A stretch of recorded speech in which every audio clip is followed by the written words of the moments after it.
त्या महाराजांना आज तुम्ही आम्ही अभिमानानं स्वाभिमानानं स्वतःचा प्रेरणास्त्रोत मानतो.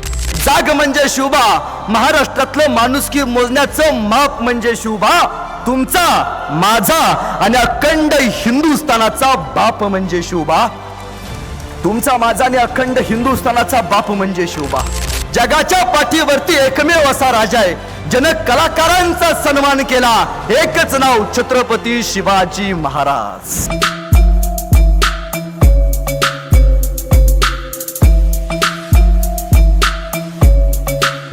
असणाऱ्या माझ्या माई माऊली, त्या सर्व माई माऊलींचं मनापासून पहिल्यांदा स्वागत करतो.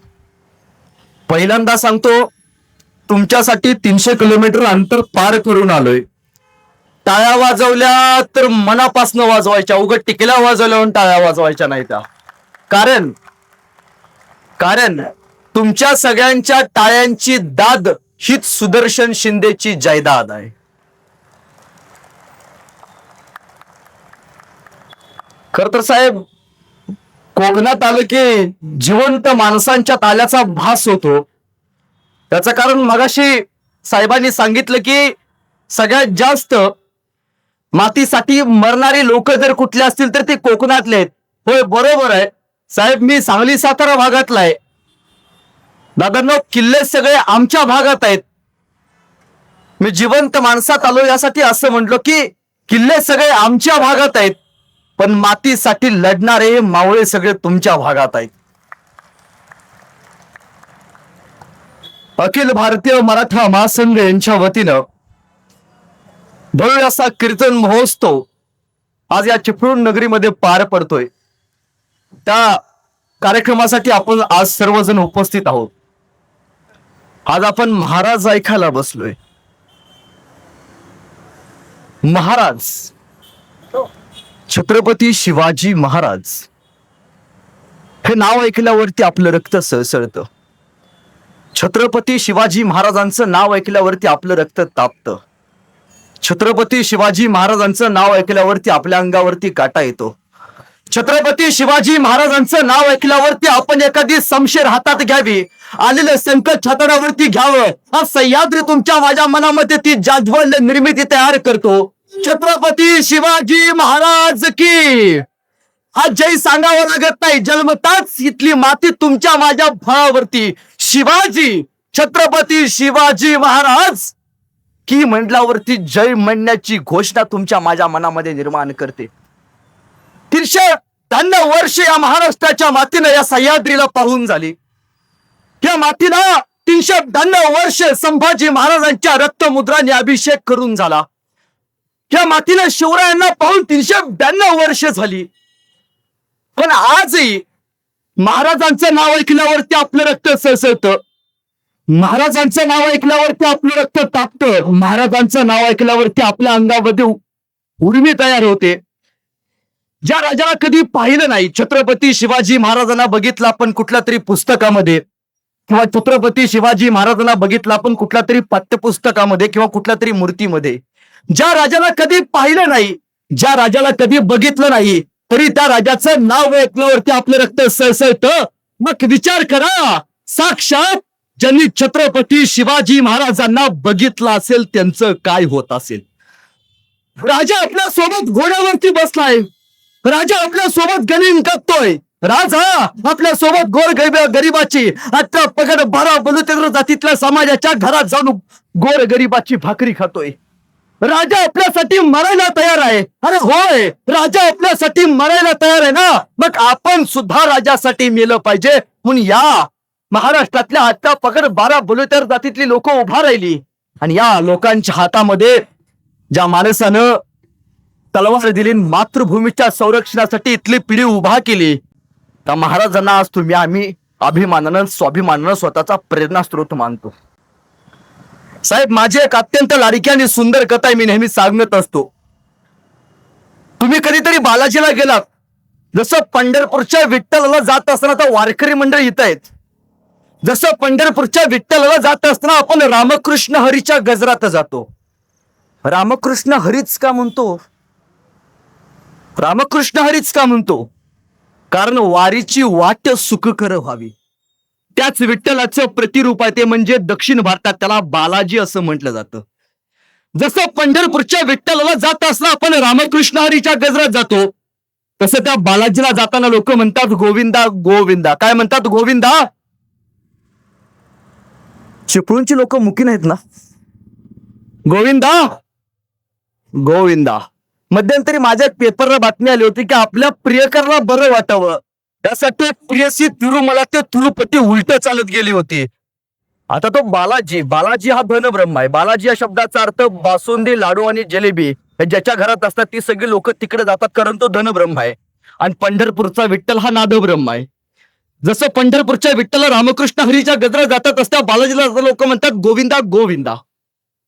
मध्यंतरी एक पेपरला बातमी आली होती, एक प्रियसी आपल्या प्रियकराला बरं वाटावं यासाठी तिरुमला ते तिरुपती उलट चालत गेली होती. मी म्हटलं आपल्याला पण बरं वाटावं, आपण सवच चालत जावं म्हणून मी तिरुमला ते तिरुपती सवच चालत जायला निघालो. सगळी लोक म्हणायची गोविंदा गोविंदा. मी म्हणायचो गोविंदा गोविंदा. सगळी लोक म्हणायची गोविंदा गोविंदा. मी म्हणायचो गोविंदा गोविंदा. त्यावेळी आमच्या भागातले कोल्हापूरची आजीबाई आली होती. आता कोल्हापूरची आजीबाई तांबडा पांढरा रसा ठसक्याशिवाय बोलणार नाही. आम्ही सगळे लोक म्हणायचो गोविंदा गोविंदा. त्या आजीबाई म्हणायची आमचं पण तेच आहे. आम्ही सगळी लोक म्हणायचो गोविंदा गोविंदा. त्या आजीबाई म्हणायची आमचं पण तेच आहे. बराच वेळ असं झालं, कट्ट्यावरती गेलो, ताक पिलो, मावशी पशी गेलो. मावशीला म्हणलो मावशी तुझं काय चालू आहे? आम्ही सगळे म्हणतो गोविंदा गोविंदा आणि तू म्हणते आमचं पण तेच आहे. ती म्हणजे अरे लेकानो, तुम्ही ज्यांचं नाव घेतलं ना त्या आमच्या ह्यांचं बी नाव तेच आहे म्हणून म्हणलो आमचं बी तेच आहे. विनोदाचा भाग सोडा, विनोदाचा भाग सोडा, पण 392 वर्षानंतर छत्रपती शिवाजी राजांचा जय जयकार का करावा लागतो? मराठ्यांसाठी एकत्र आलं पाहिजे, मराठा संघ स्थापन करावा का लागतो? समाजासाठी आतल्या पगड 12 बलुतेदार जातीतल्या लोकांसाठी आवाज उठवावा असं का वाटतं? त्याचं सगळ्यात मोठं दुर्दैव जर काय असेल तर ते आमच्या इतिहासकारांचं दुर्दैव आहे. छत्रपती शिवाजी महाराजांच्या इतिहासानंतर काही कलम कसा यांनी छत्रपती शिवाजी महाराज असतील, संभाजी राजे असतील, यांना बदनाम केलं आणि नवीन इतिहासकारांनी आमचंही तेच आहे, आमचंही तेच आहे, आमचंही तेच आहे असं म्हणत म्हणत परत परत शिवाजी राजे आणि संभाजी राजे या मातीमध्ये बदनाम होत राहिले. मराठ्यांचं नाव काढलं, ते स्वराज्य उभा केलं, नाव ऐकलं की छत्रपती शिवाजी महाराज म्हणलं की आपल्या डोळ्यासमोर इतिहास उभा राहतो. छत्रपती संभाजी राजांचं नाव ऐकलं की आपल्या डोळ्यासमोर इतिहास उभा राहतो. राजाराम महाराजांचं नाव ऐकलं की आपल्या डोळ्यासमोर इतिहास उभा राहतो. ताराणी मासाहेबांचं नाव ऐकल्यावरती आपल्या समोर इतिहास उभा राहतो. परत काय? परत पानिपत झालं. परत पानिपतात मराठे हरले, झाले, मराठ्यांचं वर्चस्व संपलं का हो? त्याच्यानंतर या महाराष्ट्राच्या मातीमध्ये मराठ्यांची घोडी पळलीच नाहीत का हो? तुम्हाला माहितीये पानिपतामध्ये मराठ्यांचा पराभव झाल्यानंतर फक्त 10 वर्षात दिल्लीवरती जर कुणी भगवा फडकवला असेल तर त्या माणसाचं नाव म्हणजे महादजी शिंदे. तो मराठाच होता. हिंदुस्थान, दिल्लीचा बादशाह कोण असावा, दिल्लीच्या खुर्चीवरती कोण बसावं हे फक्त मराठे ठरवत होते. एवढे समृद्ध मातीतले, इथल्या समृद्ध समाजात आलेली आपण माणसं ज्यावेळी आरक्षणासाठी कुठेतरी मागं पडतो त्यावेळी वाटतं की आपण आपल्या हक्कासाठी लढलं पाहिजे. छत्रपती शिवाजी महाराजांचं नाव ऐकल्यावरती आपल्या अंगावरती जर काटा येत असेल तर मग एक कवी फार सुंदर म्हणतात की शिवबा कोणाला म्हणायचं? शिवबा कोणाला म्हणायचं? मला असं वाटतं शिवबा म्हणजे जिजाऊंच्या गळ्यातील माळ. म्हणजे जसं महाराष्ट्र आपण म्हणतो तसं शिवबा म्हणजे सईबाईंच्या पोटी जन्माला आलेलं निरागस बाळ म्हणजे शिवबा. बरोबर आहे का? आमचे लोक ऐकतात शांत बसतात. नाही रे, इतिहास वाचत नाही. माँसाहेब जिजाऊंच्या पोटी जन्माला आलेले बाळ म्हणजे शिवबा. माँसाहेब जिजाऊंच्या पोटी जन्माला आलेले निरागस बाळ म्हणजे शिवबा. इंग्रज, डच, फ्रेंच यासारख्या अत्याचारांचा कर्दन काळ म्हणजे शिवबा. एकीकडे संयमाचा घाट म्हणजे शिवबा आणि सळसळत्या रक्ताची लाट म्हणजे शिवबा. आम्हा मर्द मराठ्यांना आलेली मराठ्यांची जाग म्हणजे शिवबा. आम्हा मर्द मराठ्यांना आलेली मराठा महासंघाची जाग म्हणजे शिवबा. मातीसाठी बलिदान दिलेला मर्द मराठ्यांची जाग म्हणजे शिवबा. महाराष्ट्रातलं माणुसकी मोजण्याचं माप म्हणजे शिवबा. तुमचा, माझा आणि अखंड हिंदुस्थानाचा बाप म्हणजे शिवबा. तुमचा, माझा आणि अखंड हिंदुस्थानाचा बाप म्हणजे शिवबा. एकदा महाराजांच्या काळात एक लहान पोरग होतं. ते बाहेरच्या देशातनं महाराष्ट्रात आल्याने एका शेतकऱ्याला भेटलं. शेतकऱ्याला म्हणाला, असा कोणी माणूस आहे, असा कोणी माणूस आहे जो कलाकारांचा सन्मान करतो. शेतकरी म्हणला, एक माणूस आहे. काय नाव तर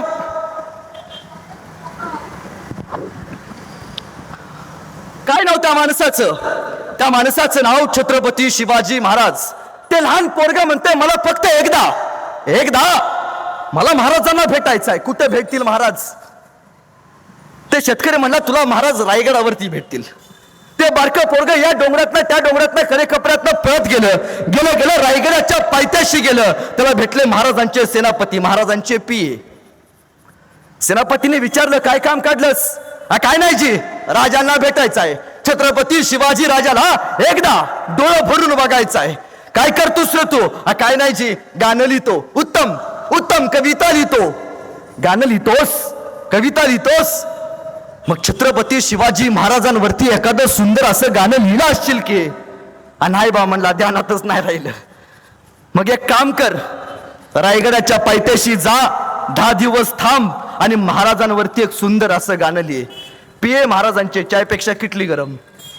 काय दाखवल्याशिवाय कुठली गोष्ट पासच होत नाही.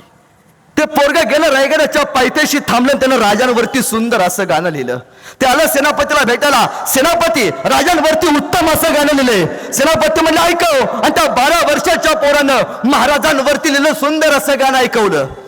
सेनापती म्हणलं, बहुत खूप. आतापर्यंत महाराजांवरती एवढं सुंदर असं गाणं कुणी लिहिलं नाही. ते गाणं तू लिहिलास. छत्रपती शिवाजी महाराजांच्या हयाती लिहिलेलं हे एकमेव गाणं. जे गाणं ऐकल्यावरती, जी कविता ऐकल्यावरती, जे पद्य ऐकल्यावरती तुमच्या माझ्या अंगावरती आजही काटा येतो. आजही त्या गाण्याची एक ओळ ऐकली ना, सह्याद्री डोळ्यासमोर उभा राहतो. ते गाणं ऐकलं ना, अंगातलं रक्त शिवाजी नावानच जयघोष करतं. ते गाणं ऐकल्यावरती आजही तुम्हाला आम्हाला प्रेरणा मिळते. सेनापती म्हणले, चल तुला राजाची भेट घालून देतो. ते गाणं आयुष्यात एकदा तरी स्टेटसला ठेवले. राजांच्या समोरून उभा केलं. राजे, तुमच्यावरती उत्तम असं गाणं लिहिलंय. राजे म्हणले, ऐकव. आणि ते पोरग राजांवरती लिहिलं सुंदर असं गाणं ऐकवायला चालू झालं. माझ्याबरोबर सगळ्यांनी टाळ्या वाजवायच्या, हात वरती करा.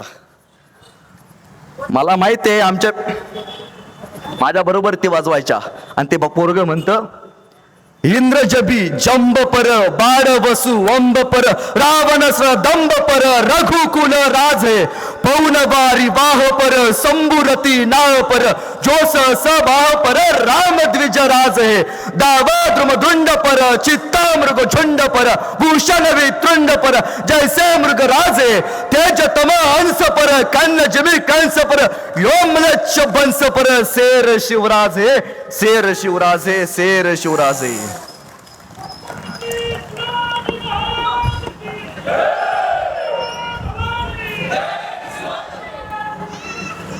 मध्ये मध्ये असले फुसके फटाकडे फोडायचे नाहीत बरं का, खाली बसून घ्यायचं. हे गाणं आम्ही प्रत्येकानं ऐकले. हे गाणं ऐकल्यावरती आजही आपल्याला प्रेरणा मिळते. त्या कवीचं नाव कवी भूषण. महाराज म्हणाले, कवी भूषण, वाह काय सुंदर गाणं लिहिलं. बोला कवी भूषण, तुम्हाला काय बक्षीस देऊ? कवी भूषण लगेच नाही म्हणाले, महाराज चिपळूणच्या नगरपंचायतीचं तेवढं बघा, का कुठं जिल्हा मध्यवर्ती बँकेत घेताय का बघा.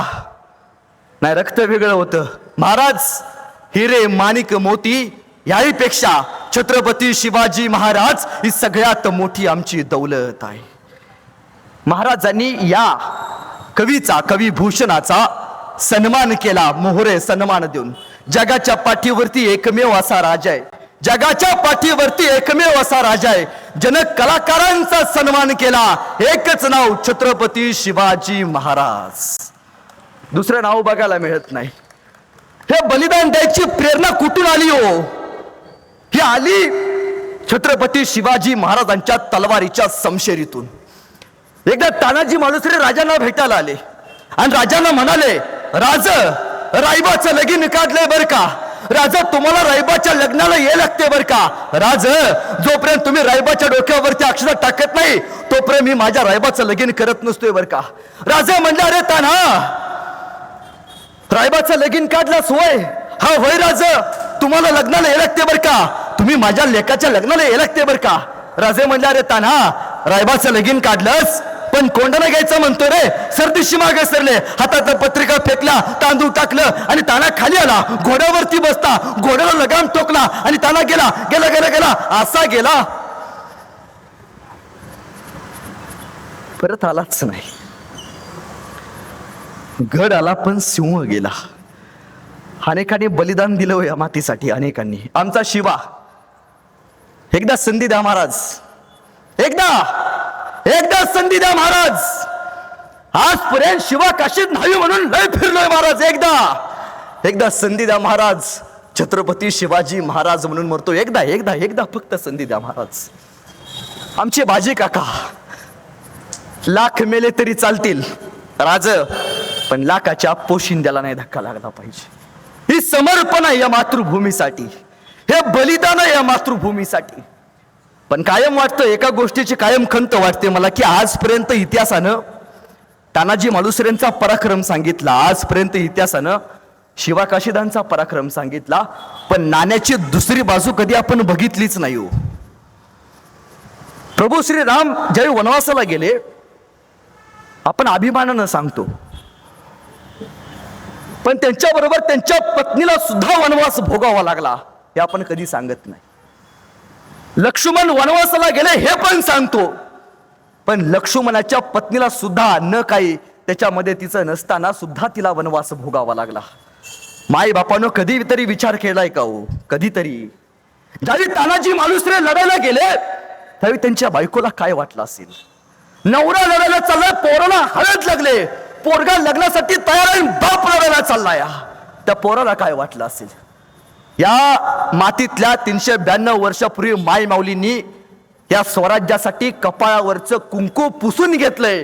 त्यावेळी इथं बसलेल्या माय माऊलींच्या कपाळावरचं कुंकू रंगलंय. ही फक्त छत्रपती शिवाजी राजांच्या नावाची पराक्रमाची गाथा आहे. हे शौर्य आहे, हे पराक्रम आहे, हा स्वाभिमान आहे, हा अभिमान आहे. पण हा स्वाभिमान, हा अभिमान ज्या मातीमध्ये तयार झाला त्या मातीबद्दल तुम्हाला आम्हाला आज किती अभिमान आहे.